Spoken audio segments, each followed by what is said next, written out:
काटने का अनुवाद, ट्रांसलेशन, काटने का। अभी देखा जाए कि एक शब्द से हर जगह एक ही शब्द का प्रयोग तो कर नहीं सकते। इंग्लिश में डिफरेंट डिफरेंट वर्ड्स भी हैं जो लगता तो है कि एक ही शब्द है, मगर एक शब्द होते हुए भी प्लेस टू प्लेस उसका डिफरेंट मीनिंग हो जाता है। एग्जाम्पल में आप लेंगे कि घर में एक बिटिया अपने मायके में बेटी है और वही बेटी ससुराल में बहू है।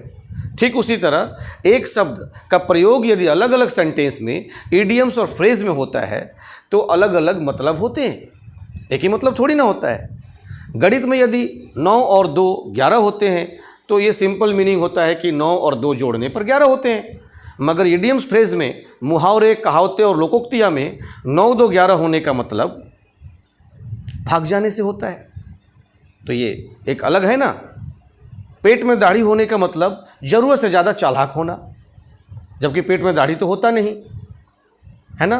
दाढ़ी में तिनका होने का मतलब आप समझते हैं, दाढ़ी में तिनका भी नहीं होता, मगर तिनका है दाढ़ी में, मतलब कुछ डाउट है, डाउट वाली बात है। तो इस तरह हम देखेंगे कि एक ही शब्द का अलग अलग जगहों पर क्या मतलब होंगे और उसे सीखेंगे, तभी जाकर हम अपने इंग्लिश स्पोकन को और ग्रामेटिकल नॉलेज को और इन्हेंस कर पाएंगे, इम्प्रूव कर पाएंगे। चलिए सीखते हैं। जैसे काटने का अनुवाद, आज देखिए वन वर्ड डिफरेंट यूजेस मैं बताने जा रहा हूँ। फसल काटना, फसल काटना कट तो नहीं होता, to reap the harvest, harvest फसल, टू रिप द हार्वेस्ट। गला काटना, अब गला काटने में ये टू रिप द हार्वेस्ट जैसा टू रिप वंस थ्रोट नहीं लिखेंगे, या टू कट वंस थ्रोट। गला काटना, to cut one's throat, one's मतलब किसी का नाम भी बीच में आ सकता है, इसके लिए वंस यूज हुआ। दाढ़ी काटना, शेविंग करना, हम जनरली कहते हैं ना कि शेविंग करा के आए हो, दाढ़ी कटा के आए हो। To have a shave, to have a shave. बाल काटना, to cut hair, to clip hair. कई बार बाल कटाने के बाद क्लिपिंग करते हैं लोग, उसे क्लिप हेयर भी कहते हैं, या बॉबिंग कराना, bob hair, to bob hair, to cut hair, to clip hair, बाल काटना। अब दिन काटना, कहते हैं ना कि तुम दिन काट रहे हो बैठे बैठे, मतलब समय पास कर रहे हो, तो इसका इंग्लिश भी होता है टू पास वंस डे और लाइफ। आप समय काट रहे हो, दिन पास कर रहे हो, दिन काट रहे हो। सांप या कुत्ते का काटना, वहीं पे अब सांप या कुत्ते ने यदि आपको काटा हो तो टू बाइट, किसका यूज करेंगे, टू बाइट, कट का यूज नहीं करेंगे।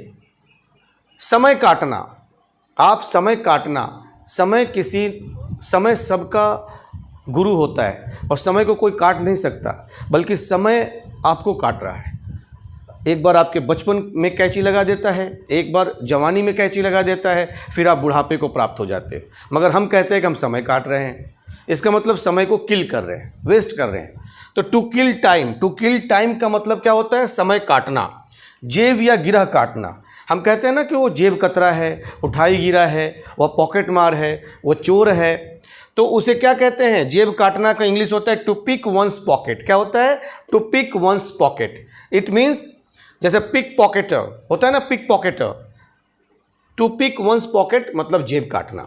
रकम काटना, रकम काटना टू डिडक्ट, डिडक्शन। क्रेडिट और डेबिट, क्रेडिट और डेबिट।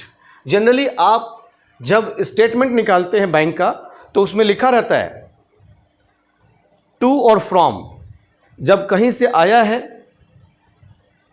और कहीं जाएगा, क्रेडिट और डेबिट का मेंशन होता है। तो टू डिडक्ट मीन्स होता है रकम काटना।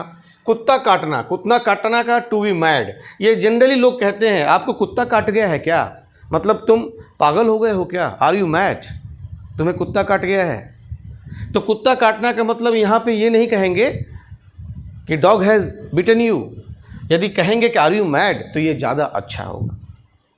जेल काटना, टू सफ़र इम्प्रिजमेंट, जेल काटना टू सफ़र इम्प्रिजनमेंट मतलब जेल काटना। तो आपने आज सीखा काटने का अलग अलग जगहों पर अलग अलग यूज़।